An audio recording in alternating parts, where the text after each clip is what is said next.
Hello everybody, John here, going over tonight's 5-game LPL LCK slate, and this one is definitely actually a pretty good slate, I think. A lot of places you can go, the ownership should be pretty split.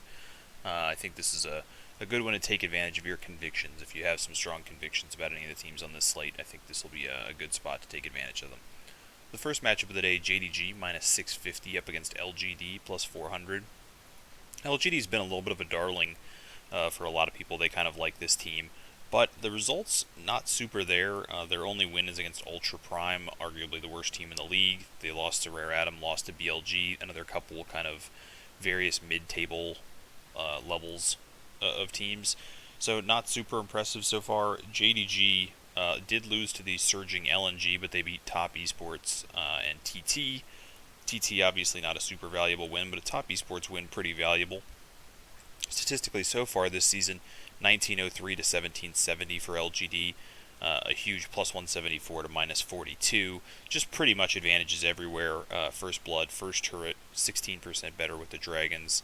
Hard not to be on JDG for this one, and most importantly, the kill per win, death per loss in this matchup is huge. They have very, very similar KPW DPLs, over 21 on KPW for JDG so far this season, with a 21 DPL for LGD. Feels like arguably the best cash and GPP spot with JDG. If you wanted to play LGD on this slate, I wouldn't hate you for dropping an LGD lineup or two in there. The DPL for JDG is at 20. LGD's been over 20 with kill per win. If LGD does win this matchup, I would expect them to score extremely well. So as long as the field's big enough, I think LGD makes a pretty good play on this slate. But JDG is going to be like a cornerstone of anything we're doing today, I think. It's hard to get a better statistical setup matchup-wise than JDG versus LGD at the moment. The second matchup of the day is BLG at plus 200 up against Suning at minus 275. So far, it's been a mixed season for these two teams. BLG got a win over LGD, lost to two of the tougher teams in the league, EDG and LNG, which are not losses that would be unexpected for BLG at this point, which means they might be a little bit undervalued at the moment, considering that their two losses are to two of the best teams in the league. Suning, on the other hand, they lost to IG and WE, and they beat Ultra Prime. So their one win, kind of not a super valuable one, definitely less valuable than BLG's. Their two losses are a little bit less valuable. I'd say the two teams they lost to are, in general, slightly worse than the two teams that BLG lost to. So where BLG at plus 200 actually feels a little egregious to me. I think they're a little closer than this. Statistically, 1738 to 1791, so advantage for Suning there, plus 31 to minus 9. First blood, 4 points to Suning. First turret, though, 52 points to BLG. Dragon percentage, about 7% to BLG. So I think BLG makes a really hot underdog on this slate. For one, I don't think they're going to be one of the highest targeted underdogs. But I think given the kind of teams they've played against so far, this discrepancy in GPM is not really that big of a deal, and we can see these other markers for BLG kind of showing off that maybe they're actually going to be doing all right in this matchup. So I really like BLG as an underdog spot, enough that I may not even consider playing Suning in cash. I'm going to have to look when we get down to the cash spot, but I may not even consider Suning in cash, because I don't think they're minus 275. I think they're probably like minus 150. So I do think they're a favorite to win, but I think this matchup's a lot closer than it's showing up here. And as far as KPW, DPL, BLG not one of the bloodier teams in the league so far this season, 16.7, 17.2. Suning has been a little bloody in their wins, 19.5, but they are coming off of a series that was pretty good. Might be a little bit overowned, just based on coming off of a series where people would have been excited to have them. People like to run it back sometimes if they won a GPP or did well in a GPP with the team last time around. I could see people going back to Suning.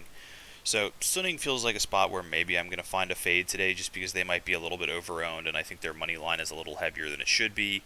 I think I might stay away from them, play some BLG in the GPPs maybe. This is the most intriguing matchup of the day by far. LNG at plus 165, they're 4-0 on the year, up against RNG minus 210, 0-1 on the year. So you can make a lot of arguments that RNG should have won their last series, but they've played one series so far in summer, and it was against OMG, and they lost. Not a good look to start the season. LNG, on the other hand, obviously the hottest team in the LPL. They beat BLG, they beat FPX, they beat JDG. They beat Victory 5 is not as impressive, but I mean, three very impressive wins to start off the season for LNG. The thing that's scary for me about LNG in this matchup is they're 4-0 on the season with an 18.58 gold per minute, and RNG is 0-1 with an 18.19 gold per minute. Scary tells me that even in their losses, RNG was keeping up with LNG in their wins. Now it's kind of balanced by the fact that LNG has had some pretty tough opponents. Your GPM is going to go down a little bit playing against really tough opponents, and they've played against two very tough ones. But statistically, plus 172 to plus 116 in the gold differential. RNG does have first blood and first turret advantages, but they've also only played one series, so these numbers are a little less important to me when they've only played one. A slight dragon edge to LNG, 3%. Kill per win, death per loss wise, LNG a little bloodier this season. Last season they were a complete avoid team. They were a team you never wanted to play because their KPW DPL was always so low. So far this season, 18.6 and 21.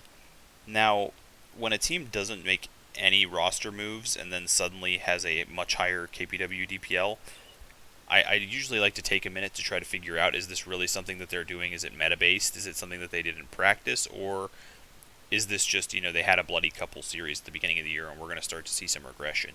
It's a little hard to say with LNG. I do think they've looked a little more aggressive this season, and maybe it's here to stick, but I think we're probably still going to see this regress a little bit at least. I wouldn't be surprised to see LNG back at like 17.2 and 18 or something like that, rather than numbers quite this big. RNG, on the other hand, only one series, but they're sitting at 15 and 26. That 26 is something I've talked about before that's very indicative of, like, you don't ever see a bad team with a 26 DPL. If they're that bad, they just get blown out. They never get to 26 DPL. And obviously this is from one series, but that when you see a number that big, it tells me that they're probably a good team that either threw games or got leads, and then the other team got leads, and then they battled back from behind for a very long time, which let the other team rack up kill after kill after kill. I mean, I think OMG had 32 kills in one of their games. So I'm not too worried about RNG as a whole. I kind of feel like this might be a good bounce back spot to play RNG while people are as high as they're ever going to be on LNG. But LNG's the hot hand in the LPL right now. They're cheap on this slate. They're 4-0. RNG just lost to OMG. I mean, there's a lot of reasons to think about being on LNG in this slate. That said, I'm just not sure how you can play either of these teams in cash. I kind of want to, but I'm just not sure how you could play them in this matchup. It's just such a wild matchup. This is a matchup that if you wanted to go 100% on this matchup in GPPs, I wouldn't have any issue with that. Doesn't matter which side, but if you stake your flag on LNG or RNG, I think you're probably in a decent spot in GPPs today. Pairing either of these teams with JDG seems like probably my first instinct coming into this slate would be to pick one of these teams and pair them with JDG and just call it a day. But we'll see when we get to the projections later. First matchup over in the LCK, Live Sandbox plus 350 up against T1 minus 550. Sandbox, an interesting start to the season. They beat HLE fairly badly, but then lost to Brion and Nongshim, like two of the matchups that were really important for them to win. Those are other teams that are in their area of the standings, and they would have really wanted to get wins against, and then they just smashed on HLE, somebody who last season would have been considered tiers above them, but this season, not so impressive. T1, on the other hand, has looked for me like the best team in the LCK so far. They beat Brion and HLE. They lost to Damwon, but their loss to Damwon was fairly close as well. And Damwon has had their own struggles this season, so I think T1 personally has looked like the best team in the league. Arguments with Gen G, maybe Gen G has had a pretty good split so far as well. Statistically, T1 just a big favorite, 1836 to 1722, plus 180 to minus 91. They do have the same first blood and first towers at 71, 21% better on dragons for T1. LSB does get the heralds, and you can see that LSB, despite being 1 and 2, does have a plus 258 goal differential of 15. They've been getting those early game leads. It's been mid-game team fighting that's been a problem for Live Sandbox. I don't think that's going to be a struggle for T1. But they have been getting even bigger early game leads at plus 1143. Kill per win, death per loss wise, not anything too exciting in this matchup. 14.6 for LSB, both in the 16s for T1. This has been a split so far where the LCK and the LPL for the most part have been very split. The LCK has been lower scoring like they were traditionally so far this split as a whole. The only thing that kind of pops out is that 19.2 DPL for the Sandbox. Maybe they can force a series with T1 here and let T1 rack up the kills.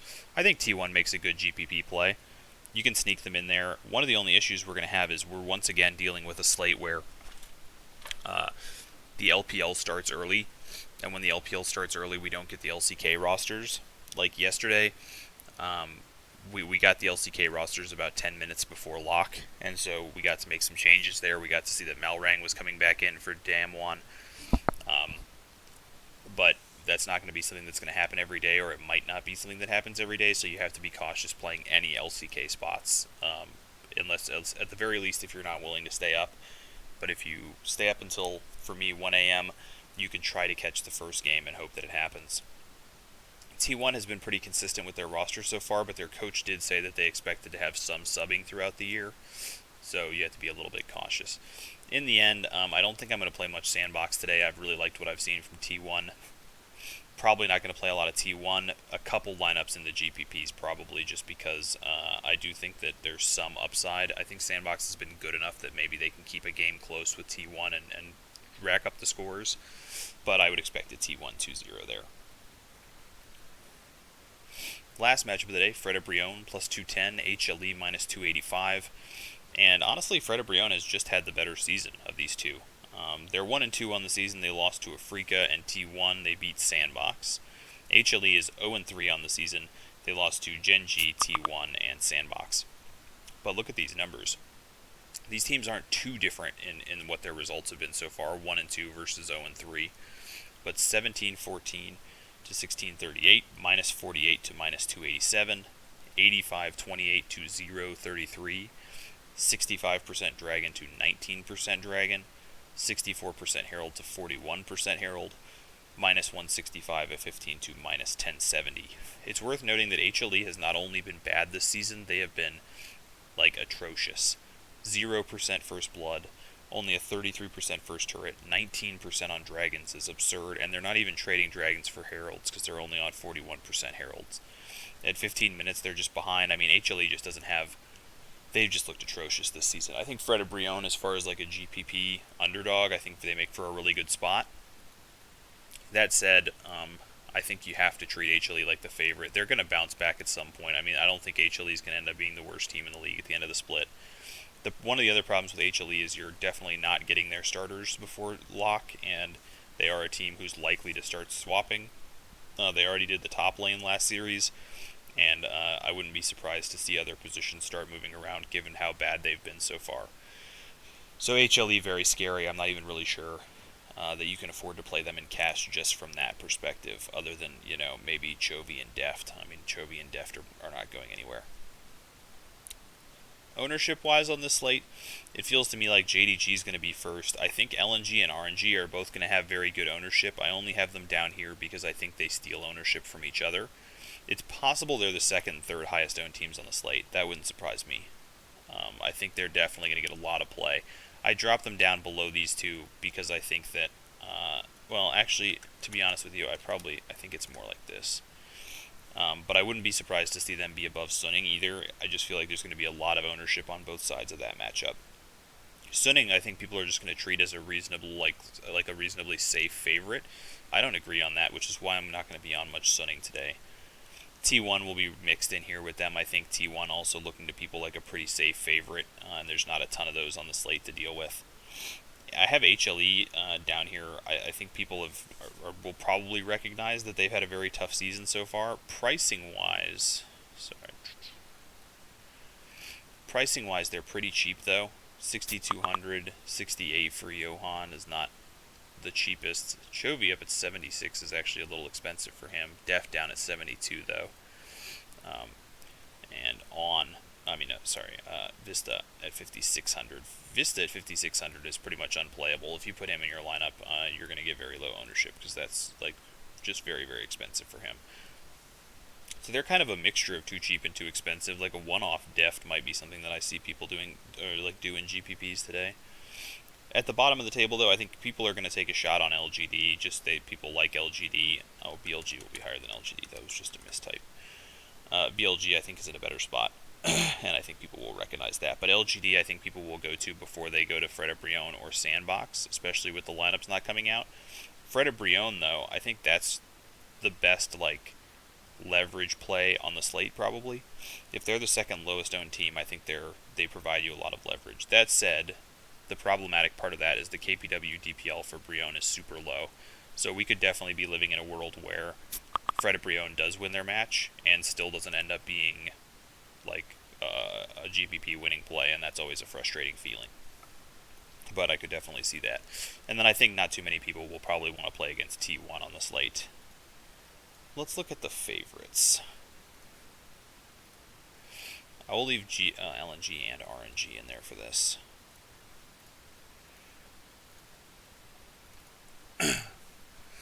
So RNG projects the best, followed by Sunning, HLE in third, T1 last, which is a little unfortunate because Canna usually projects alright compared to other teams. JDG a little lower than I would expect, that's second to last. But RNG and Sunning standing out towards the top along with HLE. In the jungle, RNG, T1, JDG in third, LNG in last. In the mid lane, LNG in last again. HLE moves up to first with Chovy, RNG in first. So RNG is kind of showing up as being the team, if I think as the overall highest performer. JDG and RNG at 80 carry, T1, Sunning, LNG in last again. Support, RNG, T1, JDG. It looks like RNG, T1, JDG are just your three highest expectation teams. I will say LNG is definitely going to be suffering from last split's low expectations. I would pump yourself a little bit on LNG. I don't like changing the projections ever because the projections are taking an awful lot of things into account that I can't like mentally take into account.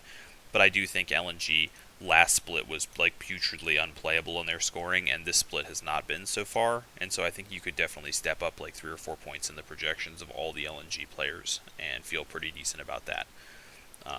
3 or 4 points is a big jump, but I really think it's probably deserved, especially playing against RNG, which right now, the only reason LNG isn't like dwarfed by 10 points in every position is that they're playing RNG, which is a great matchup. And so the projections are like, well, yeah, they will score as high as LNG will ever score if they beat RNG, but I don't think that there's enough weight probably yet on this season. So I would give LNG a bump in your projections. If you're playing LNG, I think they make a pretty good 4-stack. As far as teams that might be cash playable on this slate, T1 is definitely cash playable. I think we can play them. HLE is a tough one for me to decide. I don't think I want Sunning. So I think it's T1, JDG, and then you have to decide between whether you want to play HLE or RNG as possibilities. It's really tough to rely on HLE right now with what we've seen from them.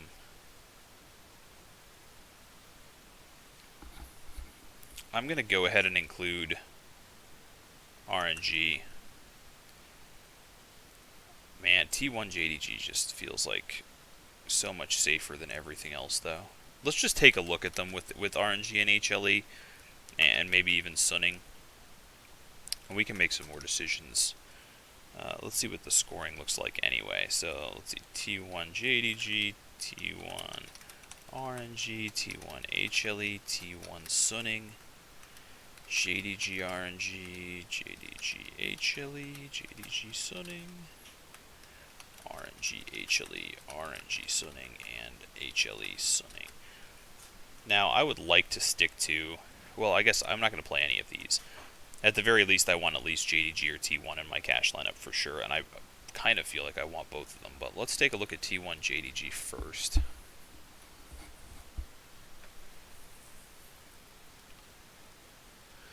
Unfortunately, it's a support captain. You never like seeing that. Yeah, that doesn't change anything. So we're still looking at support captain. Can we get to 4 anywhere? 600 to make an upgrade there. 600 to make an upgrade there, which isn't going to happen. So I could get 4 T1 if I wanted to. But then I'd have to change the team slot. Oh, you can do that.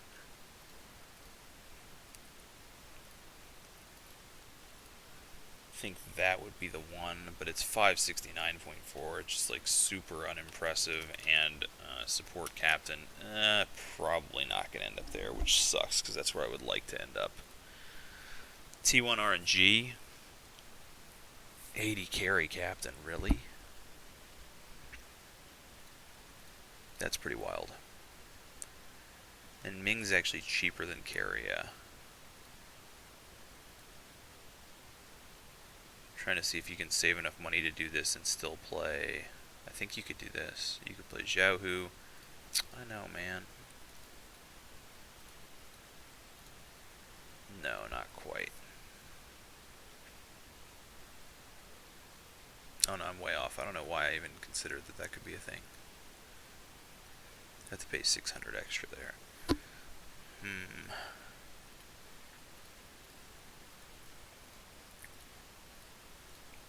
You might have to downgrade if you wanted to play 4 RNG. So what if you went with, like... What about Cryan Captain as an example?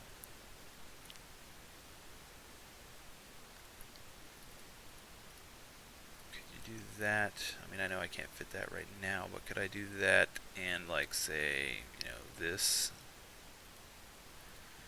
Not quite. What if I did it at mid? No, you can't do mid. What about support? No, you're only saving 200. Xiaohu is more expensive than Canna. So if I do that, and then save 200 here, and then save another 200 here, that is doable. So you can play Cryan Captain. Projects 88 to weighs 83, so that works. So I would probably end up on this, which is 606.2. That's a pretty good projection, man.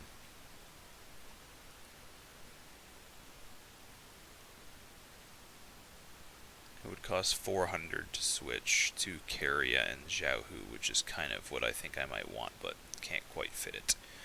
Oh well, I think that's still a pretty good lineup. About T1 HLE, I'm guessing we're not getting anywhere close expectation-wise. Oh no, you can get pretty close. This uses all 50,000 exactly.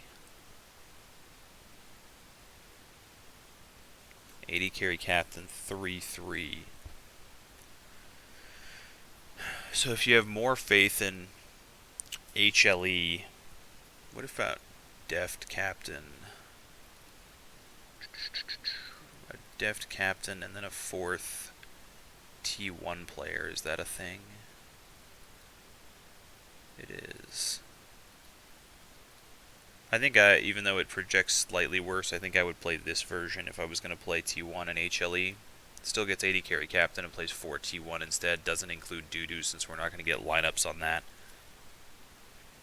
That one seems like my preferred version of that. So if you think that HLE is much safer than RNG, then this version I think works just fine. T1 and Sunning. Angel captain with 4 Sunning. The drop off in expectations pretty high considering I'm not huge on Sunning, so I'm not going to bother with that one. Let's look at JDG RNG.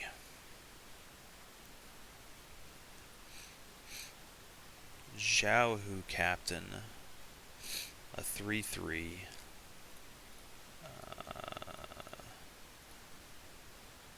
I would definitely like to get 4 somewhere else. You just can't quite make it happen though.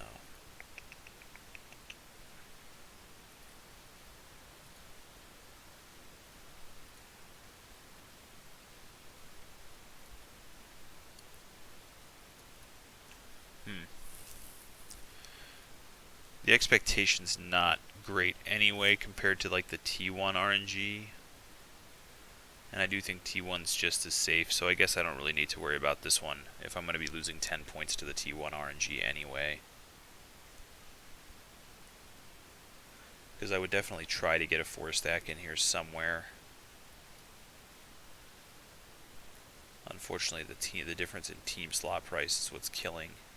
You have to spend 800 more, and there's really not a great way. I don't think you can save 800 by downgrading any of these other positions. So I think that one's just... I wouldn't hate you if you just wanted to play the 3-3 here. I don't think this lineup's bad. Jiahu and Zoom are definitely extremely well-scoring top laners. I'm not too worried about that. It always bothers me to be on the 3-3 when I feel like you can switch over to the 4-2, but it just doesn't seem like it's going to work with this lineup. So I don't hate this one, 595.1, but I think I would probably just stick with what we have highest projected so far rather than play that.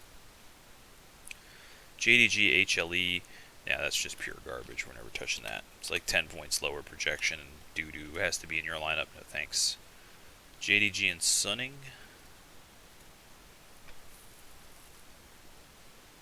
Yeah, these are huge drop-off lineups. So I think if you play JDG in cash, it kind of has to be with RNG. And then T1, you have a couple options with T1 RNG and T1 HLE. T1 RNG is the one that sticks out the most at 606.2. I think T1's very safe. I think RNG is cheap enough to give you the upside on T1. Unfortunately, not playing JDG in cash just feels really bad, since they're like the biggest favorite on the slate and the bloodiest spot on the slate.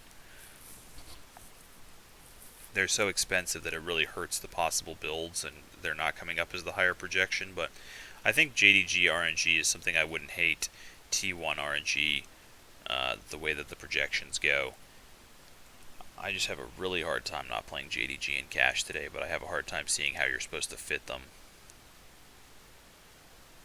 What are the team slots on some of these teams? Sunning is 5,000. I'm trying to see if there's like a way that you could build JDG and like RNG and get somebody else's team slot in there, but then you're adding so much risk when you're trying to reduce your risk as much as possible. I wouldn't hate you if you wanted to play JDG RNG. I would at least consider that. It's just really hard to not be on JDG. They look like they're in such a good spot tonight. T1 RNG, the other option, and I think this is a spot where in the past, before the projections were a thing, or at least in the early days, I definitely would have played this JDG RNG, and I would have felt really bad when I lost to this T1 RNG. I would have been like, how do you fade JDG and get away with it? Oh my god. But I feel like it's probably the play to just go with the T1 RNG. Okay, sorry. Went on a big, made it a pretty long video going over these cash lineups, but I really want JDG in my cash lineup, and I just can't find a way to do it. Unless you're willing to take a shot on, like, you could play something like JDG T1 with like a one-off light or something like that, or LNG team slot, and then like what kind of JDG T1 could you fit with that? No, I mean, could you get like Kanavi? Cause Kana maybe. I mean, I guess I have a hard time fading Zoom. Faker, Lu Mao. Nah, not even close. If there was some way you could get like a jungle captain or something by switching over to the LNG team slot, I wouldn't hate that, since LNG is, I think, probably a favorite to get a game at least. So I guess we just stick with what we had. It's a depressing ending and a depressing answer, but that's what I'm going to go with for now. Either, take your shot on JDG RNG if you feel like it, or just stick with the T1 RNG. Plenty safe, projects the best. That'll be all for me for today, guys. An interesting slate, a lot of places you can go. If you're looking GPPs, I think HLE and Fred Brion are both spots you could be on. LNG RNG makes a lot of sense. I think BLG probably doesn't get the ownership they deserve on this slate. And I think JDG is a great place to go. JDG, BLG definitely going to be something you'll see me with in like the 333, I think, almost for sure. So that'll be it for today. I'll talk to you guys later. Hit me up on the Discord or Twitter if you need any help. I appreciate you. And talk to you another day.